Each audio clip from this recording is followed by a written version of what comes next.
Holy and beautiful. Oh, prelude. Oh, this isn't the prelude? No, this is not the prelude. Oh, that's again. I'm going to go over here.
Good morning.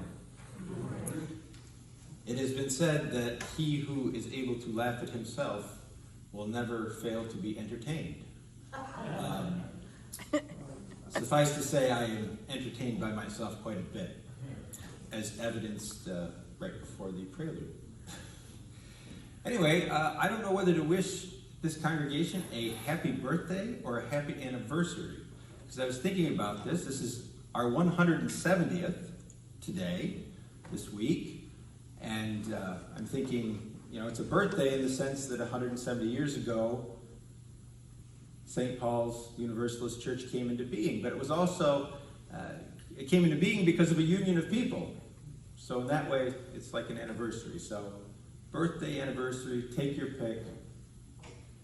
Happy 170th. I have a number of announcements.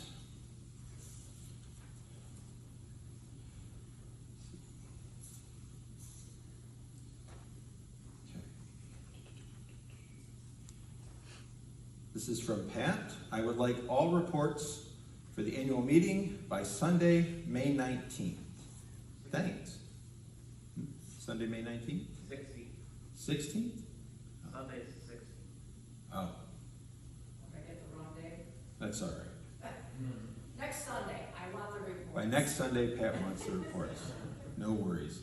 I have a feeling this is going to be a fun improvisational service. Pat also would like you to know that there are copies of the schedule of services for this summer up at our neighbors in Salisbury Church, in the back of the sanctuary. Please take one. Services will start on June 6th at 9:30 a.m. And Teal would like to thank everyone for their support of their chicken barbecue. It was a great success. Did you sell out in like 10 minutes? No, a little longer. A little longer? Very good. And it occurred to me, we have an annual meeting coming up, and I believe that we have to announce that ahead of time. So 2 weeks from today will be the annual meeting on the 23rd. And there's something in the bylaws that says that, people need to be made aware of that. I don't remember the exact format it will take place in. It will be different in light of COVID considerations. And by the way, I can't wait to get beyond having to add that to my statements that, COVID-19 considerations. We're getting there. We're getting there. And let's see, one last one. Julie reminded me. Okay. If you would like to pledge, a couple weeks ago was Pledge Sunday, on the back table, way in the back, there are offering boxes with little cards that you can fill out so that Julie knows that the number on the envelope is from you. If you are interested and you have not done so already, please do so, so Julie can have them and plan accordingly.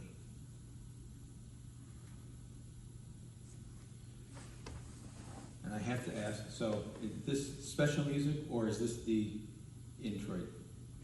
All right, so this is the introit. Poor Mark. He handed me this thing and said, I need you to read, and this is for, and I heard, I need you to read and music, and that's all I heard. So yes, now we will proceed to our musical call to worship. Holy and beautiful, the custom which brings us together to face our ideals and to be enlightened. Holy and beautiful, the custom which brings us together to give thanks and to be saved. Through this quiet hour breathes the worship of ages. Through this quiet hour we cathedral music of history. Three unseen guests attend: faith, hope, and love. Let all our hearts remember praise. I open our service with the words of David C. Pohl. We come to this time and this place to rediscover the wondrous gift of free religious community, to renew the faith in the holiness, goodness, and beauty of life, to reaffirm the way of the open mind and full heart, to rekindle the flame of memory and hope, and to rekindle the vision of an earth made fair, with all her people one.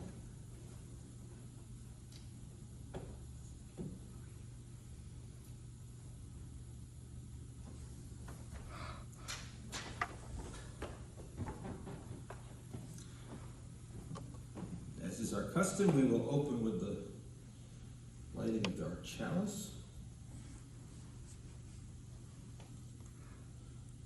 As I do so, I invite you to join me in the words. We light this chalice for all who are here and all who are not, for all who have ever walked through our doors, for those who may yet find this spiritual home, and for those who can't even yet imagine.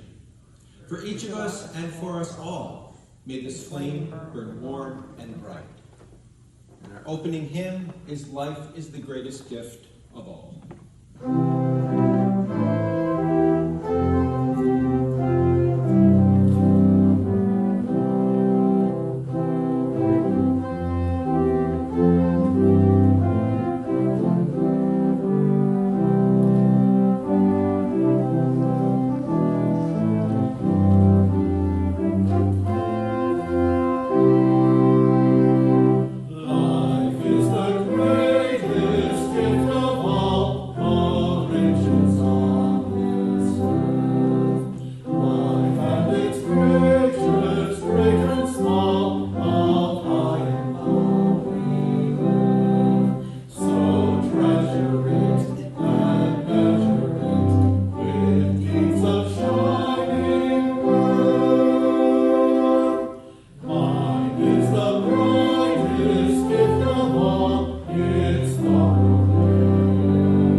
is the doctrine of this church.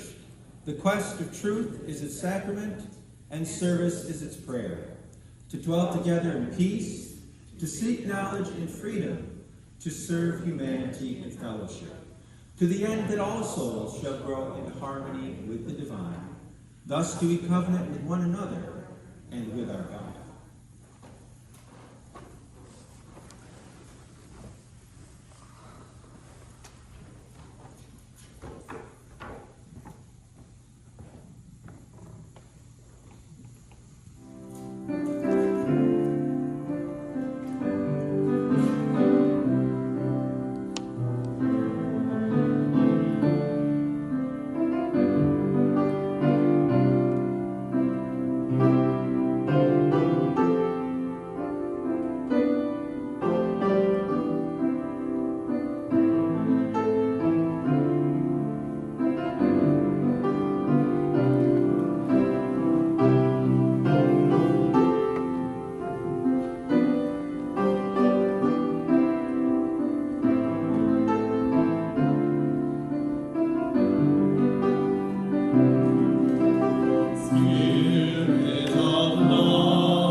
I invite you now to join me in a time of prayerful meditation with these words written by Amanda Schubert. In honor of the risk takers, those that hold the vision with clarity and charge forward with optimism, even in the face of other doubts. You are our lamplighters and our guides. May we never forget the courage it takes to lead the way forward. In honor of the cautious skeptics, those that gather the information needed to navigate the tumultuous waters of change. You are the map makers and the preparers of the stores. May we appreciate your attention to the details that keep us on course. In honor of the doubters, those that may fear the changing tides of a turbulent world, you are our anchors and remind us of where we have been and where we are as a community now.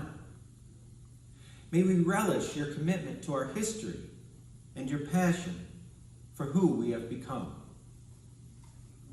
In honor of the dreamers, those that imagine what we can be to and in this world. You are the wind that blows the sails of change, pushing us ever forward. May we revel always in your whimsy and hope that dares us to never stop becoming. May the work we do together strengthen our community and our world. May we heed the call to always hold the vision of the free church ever in our sight and to work towards justice. Together, we wield a powerful spirit that is strengthened by the gifts of all. Let us now share a moment of silence where we listen to the wisdom of our hearts and minds.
So I had occasion, as I have several times over the past almost 20 years, to look at our church history, which is well kept down in the fellowship hall.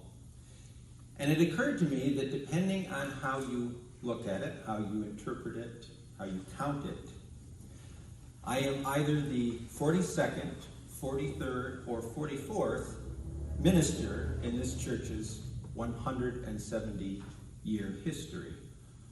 And if you want me to unravel that for you, see me after the service. The reason I say that is in part because of this gentleman, Reverend Howard Gilman. He will almost certainly be remembered as the longest serving pastor St. Paul's Universalist Church will ever have.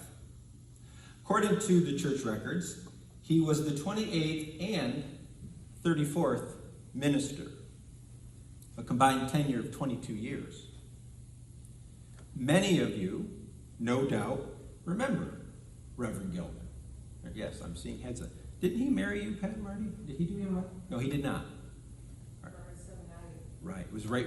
He came right after that, right? Yes. And I mentioned him because early last year, before everything went the way it did with the pandemic,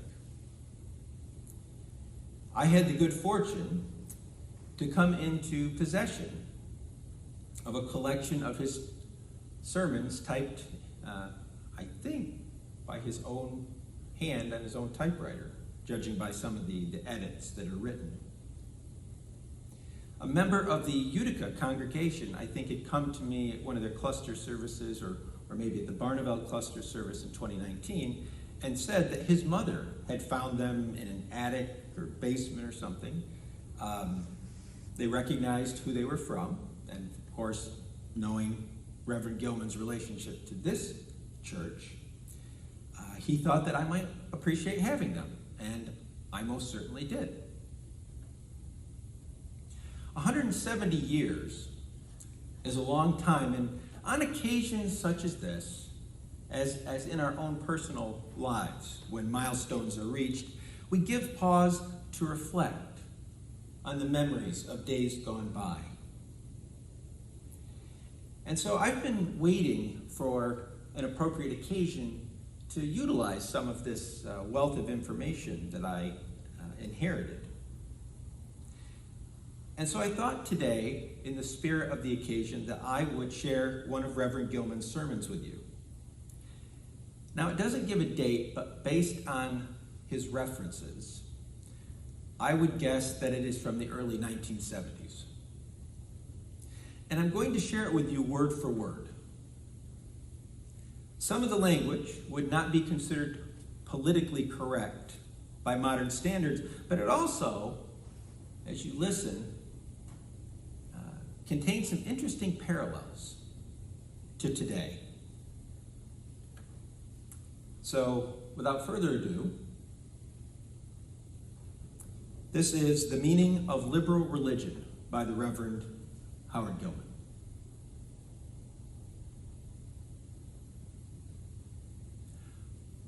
What I have to say today may be considered to be a personal statement of my own faith.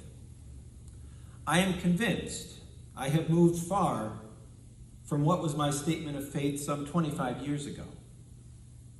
I expect that in a few years I would have to modify what I say now.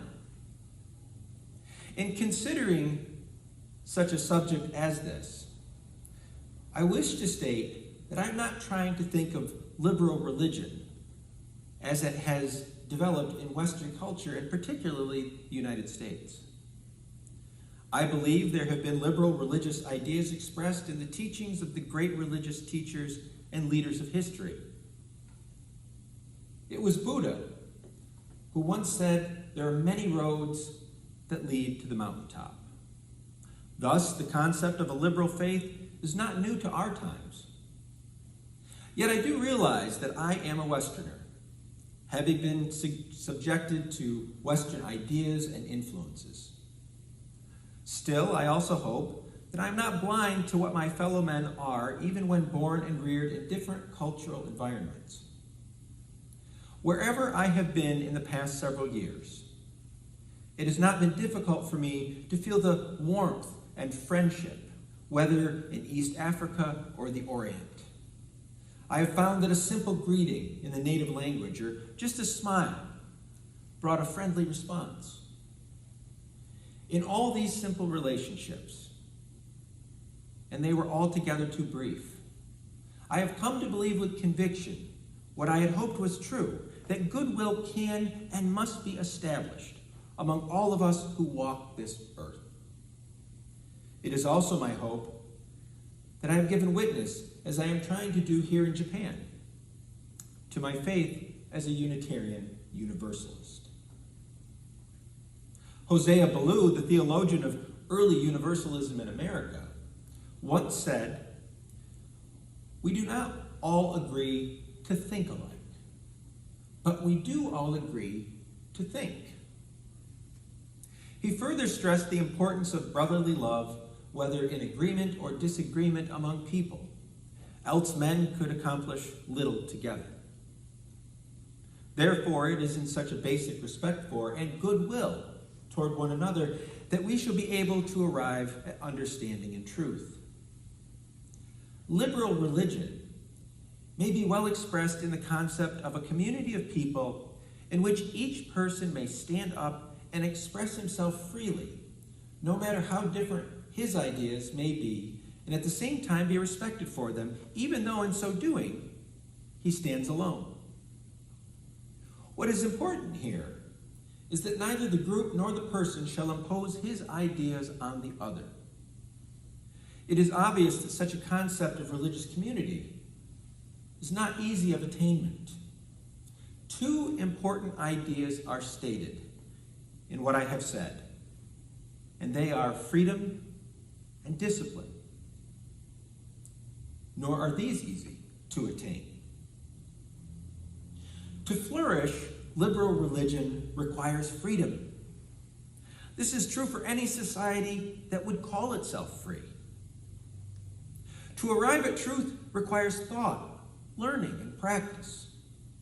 Science itself can exist as such because it draws from all discovery and knowledge, whether that source be Russian or American or Japanese, etc. And as we examine the history of science, we know that the body of its knowledge has been increased by persons from many, many lands. No scientist can measure up to his profession unless he has this freedom, the freedom to search for the truth wherever it may lead him. In an authoritarian society, this is not possible because whatever is done must conform to the doctrinaire beliefs of the dictator of the state. Thus, freedom ever becomes a threat to entrenched power. The liberal religionist ever remains as an enemy of all entrenched power because he has ideas that undermine that power. He says that no ism is final. No political, social, religious, or economic system has all the answers. All these areas of knowledge need to be modified as we learn more and more about man and the universe. To succumb to the claim by any ism that it has the final truth is to surrender to ignorance. We have only to know how present knowledge, great as it is, pales into insignificance before the vast unknown beyond us, and even within us.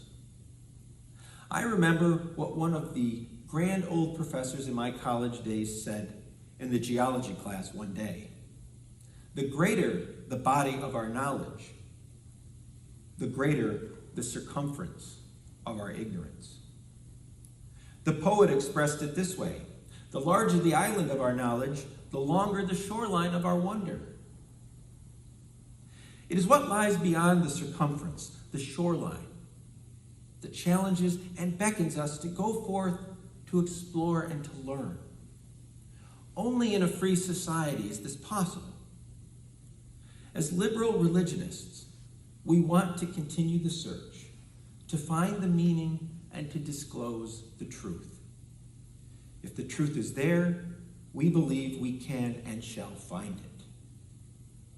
For man to realize his finest potential, which means fulfilling his own life and enriching the life of society, requires freedom.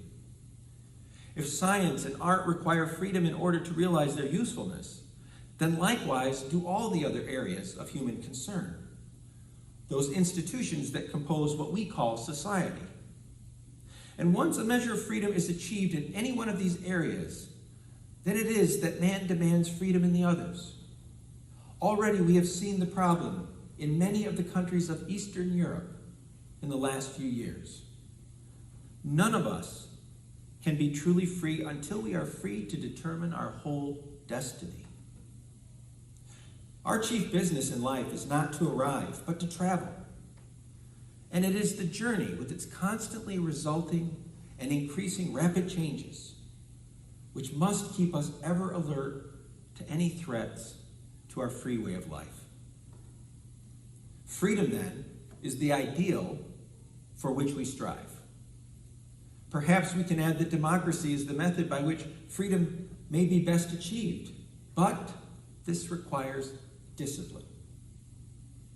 These disciplines are from within, not from without. In the very philosophy of freedom are the disciplines found. This is, I believe, true of liberal religion. For the man in our religious community, in asking the right to speak his mind freely, must grant the same privilege to all others, else freedom soon becomes denied to all. Such a discipline of self is not easy either, for it is easier to impose our own ideas, especially when we are convinced that we know the answers. However, the method is just as important as the goal. Within the framework of many liberal churches, there are those who think they know what is true and easily become angered in the face of disagreement.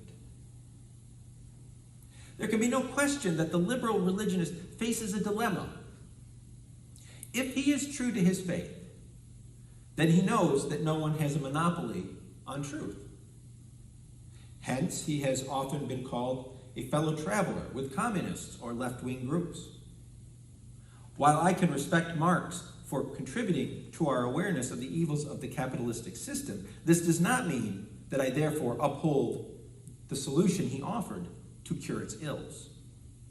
I cannot justify the fact that Bolshevism in Russia, after the revolution, killed 1 million members of royalty because, as cruel as they had been, they must now be liquidated.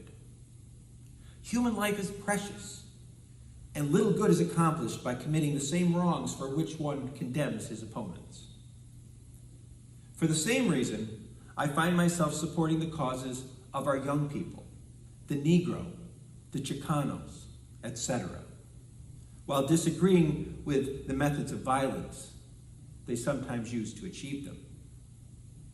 The truth is that age has not seen nor heard the cries of its young, and has perpetuated systems and ideas that are outmoded to our modern world. It is this that contributed much to the revolution of our young people during the last 5 years or more. It is because the truth we have seen is only fractional and not the whole. These groups had a cause, and even I have to admit that they found that violence would work to bring change. Still, I believe that violence is ever a danger and threat to a democratic society. In the face of all this, the religious liberal endeavors to see the whole truth as far as possible, for he knows that truth cannot be ignored. This is his dilemma. We believe that love is one. We believe that truth is one. If this is not true, then we obviously live in a world where truth comes into conflict with itself. I think we must point out that if the truth, as we at this moment understand it, is not wholly good, then it is not wholly true. Our disciplines compel us to continue our search for the whole truth. We in the liberal church must work to understand life and the universe. We must do it as liberal religionists. If science is discovering and disclosing the facts, we must try to understand the meaning of those facts. We want all the truth that science can uncover that will help make a better life for all. We have reached the moon. We shall reach other planets. An ever-increasing storehouse of knowledge is ours. Enormous sums of money will be expended to realize such vast exploration. Liberal religionists must be prepared to call the nations and peoples to likewise be prepared to expend an equal amount to overcome the problems of poverty, disease, and starvation on this earth. For people are important on this earth. If not, it shall well be that this great effort to journey into space will be made for nothing.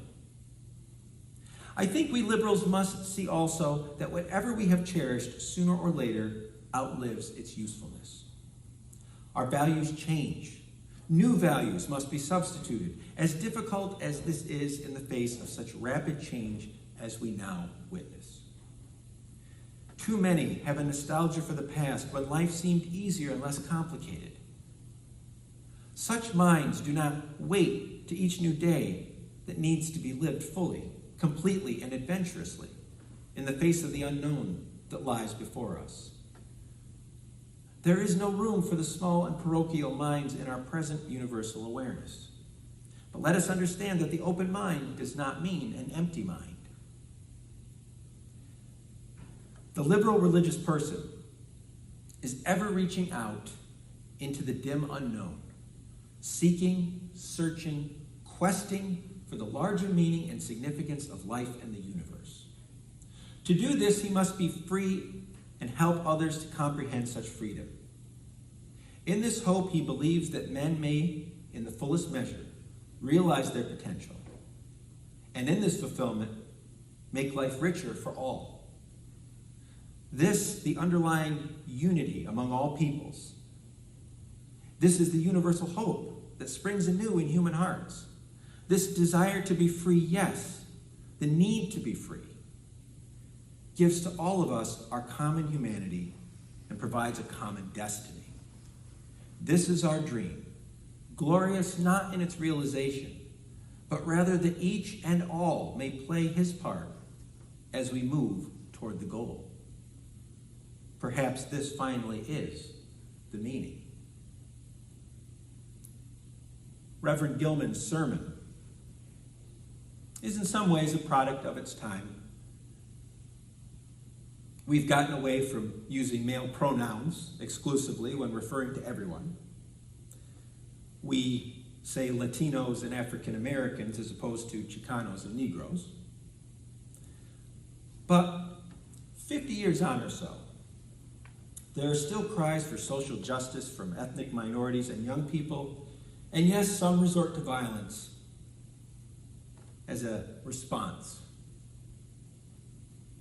50 years, 100 years, 170 years later, we are still a home to religious seekers. We still value freedom of thought and belief and acknowledge that it is not only okay to change one's mind with regard to the big questions, it is something to be not only expected but encouraged as we make our way through life. This church, this community of believers, has stood as a beacon to religious liberals during all of that time, experiencing a nation torn against itself, 2 world wars, a different global pandemic than the one we face now, a Great Depression, a civil rights movement, the Vietnam War, the 9/11 attacks, and so much more. So much more. And I was amazed to go through Reverend Gilman's sermon and referring to the pace of technology and the amount of information, and then it occurs to me, this was all before the internet and before cell phones and personal computers. It was written at a time when the types of computers that that this here is capable of would have taken up probably a third of this room. This church has witnessed a denomination rooted in Christian principles and to develop over time while not forgetting, certainly not forgetting its Christian roots, but also coming to see the value in teaching of all the world's great religious traditions. And you can see that legacy in the back of the sanctuary. It is a church that called and ordained 3 of its own to serve as ministers, the last of whom you're looking at. It was the first church to confer the title of Minister Emerita on a transgendered member of our denomination. Possibly of any denomination that I know of, for that matter. Right here in this small city church. It is a church where we know that we need not think alike in order to love alike. What does the future hold for us? It's a lot brighter future than when I first came here in the 150th celebration had just passed. But I don't know what the future holds for us. No one ever really does know what the future holds. And if you want proof of that, go back and look at movies that predicted what the 80s or 2000 would be like. Still waiting for those flying cars. I only know that despite the worries of 20 years ago, we're still here. We are the inheritors of those who came before us, and that we owe it to ourselves and those yet to find this spiritual home to carry on our mission of providing an environment that accepts, nurtures, and shares people's search for truth, justice, and spiritual growth. As it has been, may it continue to be so. Amen. Beethoven, Mark? Beethoven.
Close our service with these words of Andrew C. Kennedy. We come to love a church through traditions, the history, and especially the people associated with it. And through these people, young and old, known and unknown, we reach out, both backward into history and forward into the future, to link together the generations in this imperfect but blessed community of memory and hope.